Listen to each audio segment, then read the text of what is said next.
morning, everybody. Wild Man Willie here on a beautiful Monday after the 4th of July. I hear the heat bugs getting started already and the haze in the distance. And we got ourselves a 2012-ish Mazda 3 sitting here with a lot of noise on the belt drive. So these are relatively solid cars. This one, that's just developing some things. I had previously replaced the power steering pump on the car. That had failed for sure. After I got done, most of the noise was gone on the belt drive, but still plenty more.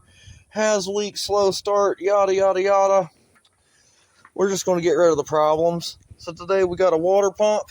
We got an alternator who lives back here. We got an access problem from Hades. Yay. Got a tensioner pulley as well. Imagining I have to lift this engine off the mount. Probably what I do have to do. But first things first, let's get started. I gotta go get my toolbox from where I set it with my hand truck because its lid latch is broken. We're getting everything together today. In any event, it's a time budget on this one. These are well-engineered cars with no damn space. So let's see how bad that makes me pray today. Anyhow, it's gonna work out great. Let's get it together. Let's get rid of all these fucking noises. Let's get a baseline of that racket. It was louder just a second ago. I'm bad about not getting the before footage though. I want to be able to listen to that.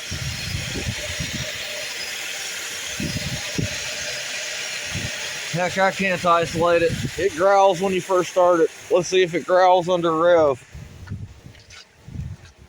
You gonna make noise for me?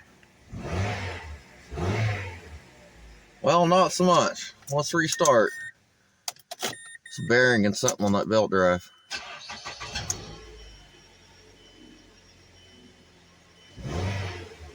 Anyway, y'all heard it. It's gonna sound different than that, I hope. So I feel like I'm getting old sometimes. I can't even tell a Mazda 6 from a Mazda 3 when I first look at it. That higher number means harder to work on a little bit. It ain't bad, but the internet is down for me today, so it is literally me and my wits and my figuring skills against this thing. I have skinned tougher cats. Off with the motor mount on the side. Support the engine from underneath. There's my clearer view. Got my alternator main wire off. I've got my battery disconnected. That's the first thing that happened. I've got the tensioner, which, oh my God, what a bastard. That's why we're flying this engine for the most part, is to simply access the head on that in a reasonable way. But with it out, it looks like I have a lot clearer access to drop the alternator out the bottom, which I hope is going to be its path.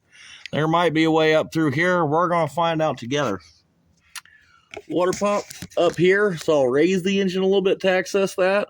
So this is definitely a fly and juggle the engine situation. We're making progress. Apart with it.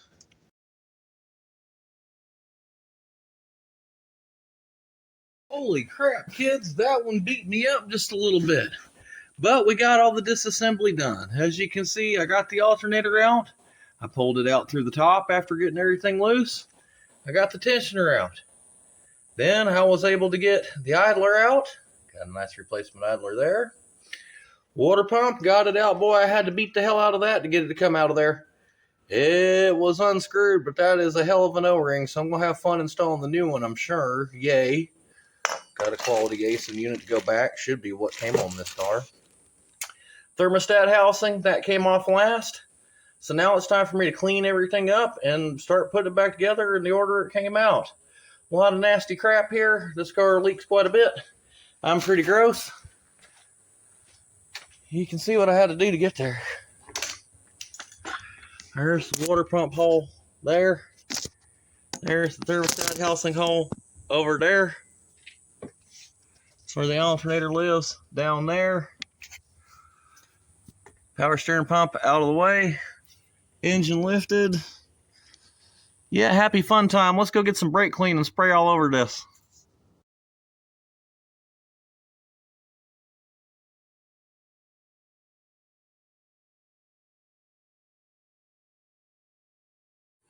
I am pleased to say that we are degreased and on the way back together.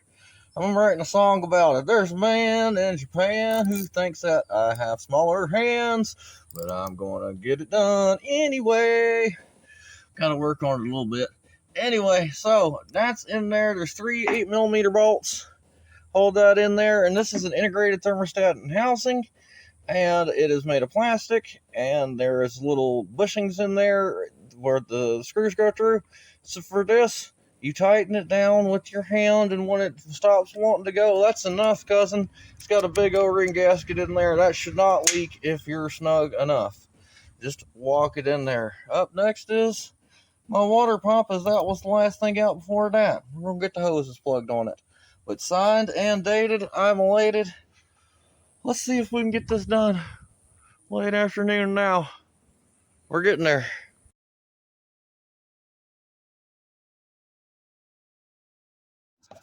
If you find yourself lost in the incomprehensible maze, just break it down into individual turns, and hell, you'll still be lost, but it'll be more fun. Water pump installed, torque to, yep, that's the end of that. Nice big O-ring gasket on that, so that should not freaking leak. That was easier to install than I thought. The old one was a cuss pounding it out of there. New one just slipped right in. So that makes me happy. On the way back together, Cheddar, with this bad boy. Now it's time for the idler.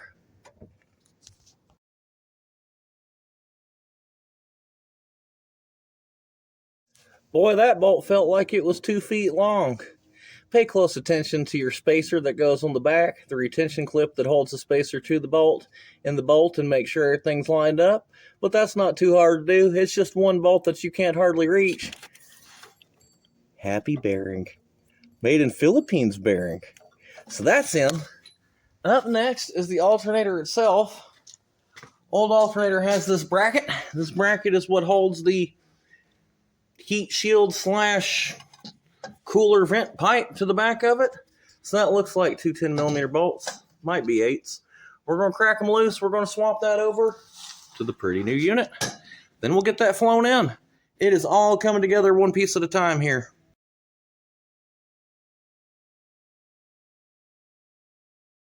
One piece at a time. This one's going back together. So there's an alternator in it looking pretty. Everything cleaned up. You can see I'm nice and marked. I got my heat shield back on it. That's also a cooling element, so that is important. And you can see from the bottom. Can you see from the bottom? Where the hell am I pointing at? Right there. Yeah. Mark my bolts tight. Everything plugged in nice. So ready to rock. Now next is the tensioner. Tensioner goes right there. That's a son of a bitch tensioner detention with the engine not flown. That's the whole reason I got it like this. But we are getting there, folks. Let's finish getting this together. Just a couple more bolts to go, and then the meat's done. Unfortunately, a lot of your noise, not all of it, but a significant amount, is coming from that air conditioning compressor. This one does not appear to have a serviceable clutch, so that requires an air conditioning compressor replacement.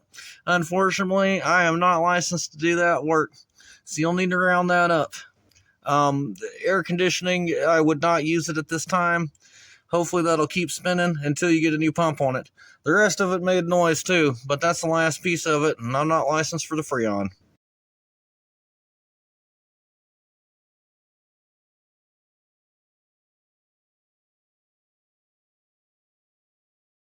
The water pump pulley is back on it, awaiting me to do my final tight on the bolts with the belt back on. My power steering pump, it's mounted. Alternator mounted. Idler mounted. Tensioner mounted. Everything looking super pretty. Everything marked up nice. Unfortunately, this AC compressor is still going to be making noise, and I looked it up, and hell no, I don't see a replaceable clutch for that, so that's some other guy. Unfortunately, I wish I had the equipment and the license, but I don't. So we're still going to have noise on this belt drive despite the overhaul when I get done. That being said, we should have a lot less. Our old alternator sounded like a squeaky door. Our tensioner sounded like a bad skateboard wheel. We had a lot going on here. So up next is slap the belt back on it, remount the engine, put my brake line bolt back after that because it's kind of in the way of my tensioner access. Ooh, look at my initials. Hell yeah. But almost apart and back together again in one day. We'll have it done by dark, at least ready to burp.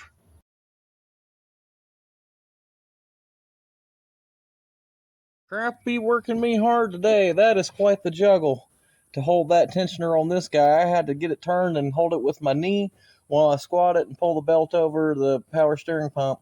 Everything has to be perfect. You get very little additional play with that tensioner. But that belt drive is together, Cheddar. Everything's tight. Now it's time for me to put a motor mount back on this, wheel back on it, and go buy some coolant. What a day. We're all the way back assembled here. Motor mount reattached. That's good and secure. All my skid plates back up underneath this thing. Boy, there's a lot of them. They were not playing. It's all together, Cheddar.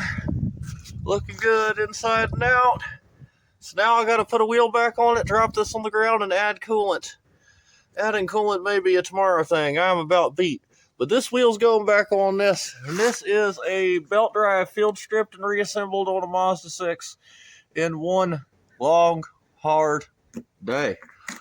Anyhow, normally I tell everybody they can do it. Yeah, you can do it. This one's a son of a bitch. You're going to need every kind of cheater tool and shit. Don't get me wrong. Mazda engineered it well. It's well put together. It's just hard to get in there. Maybe if you have tiny hands, maybe if you've got some agile children, maybe if you got a lift, that sort of thing, not so bad. But I would put this on a moderate difficulty, and for a think about how long you're going to be without it as a home gamer. In any event, wheel going back on now. Well, that's as quiet as I've heard this one run yet. That air conditioning compressor absolutely makes noise. When you first start it, it growls for a second until it gets warmed up, and then if you cycle it on, it doesn't likewise. But you know what? If we leave it off, we're okay here. So I'm beginning the burping process. We're going to get all the air bubbles out of this coolant. But right now we got a Mazda that operates. Hell yeah, that's awesome. Just as the beautiful sun is setting, we've got this thing all done. So still working on the burping process. I've drove it around until I got good heat out of the vents. Now I'm just letting it sit here with the front end of it up off the ground or just on the hill. Good news though, that coolant system's pressurizing for sure. My seals are good. No leakage detected. Car's quieter than I've ever heard it. It sucks about that air conditioning compressor, but you know what? Sometimes we just got to call it. I ain't got a license for that, or the machine. Probably put a bypass pulley on it. But anyway, yeah, no serviceable clutch on that one. So as you can see, we did the alternator, the water pump, the thermostat, the tie idler, the tensioner, the belt, the coolant, the radiator cap, and all that was done by me at 120,000 miles. Now, folks, how all that was wore out on a Mazda at this mileage, I do not know. I'm guessing it's just had a million years of short trips or something like that, because the whole damn belt drive was bad on it. These are good cars. This is a well-made car. It's a well-assembled car. Leaks more than I would like underneath, but you know what? I managed to pull this whole damn thing apart and back together successfully in one day. So like I say, yep, I'm just going to let it cool down and suck from the reservoir and then open the rad cap, top off as necessary. We'll take it over for a little spin in the morning. But Wild Man Willie here signing off. Mazda 6 all done. Get this thing the hell out of here. All right, have fun, everybody. Still working on the full burp out. However, I ain't too worried about it. It's all going to come out. Getting a couple little coolant temperature spikes. No big deal, though. That's what happens when we drain all the coolant out of one. She's nice and piping hot. We're going to let her cool all the way down with the radiator cap on so it can suck from the overflow. We'll open it from the morning and let out any residual air. Also, I noted I never heard cooling fans cut on this. Now, I haven't been running the air conditioning compressor either. Would have expected to hear them cut on, though, at that point. Interesting. Maybe there's more problems with this old thing than I know of. Hell, maybe it's been coolant spiking and we don't know about that. I doubt it, though. We'll find out. Anyway, it's in the books. It's ready to go. It's getting dark. I've got cleaned up. Time to go have fun doing something else. Just let this chill all the way down to ambient temperature and then recheck in the morning. All right, everybody. Wild Man Willie here. Calling it a day. Boy, is my ass beat. It's time to be done. Have fun out there, everybody.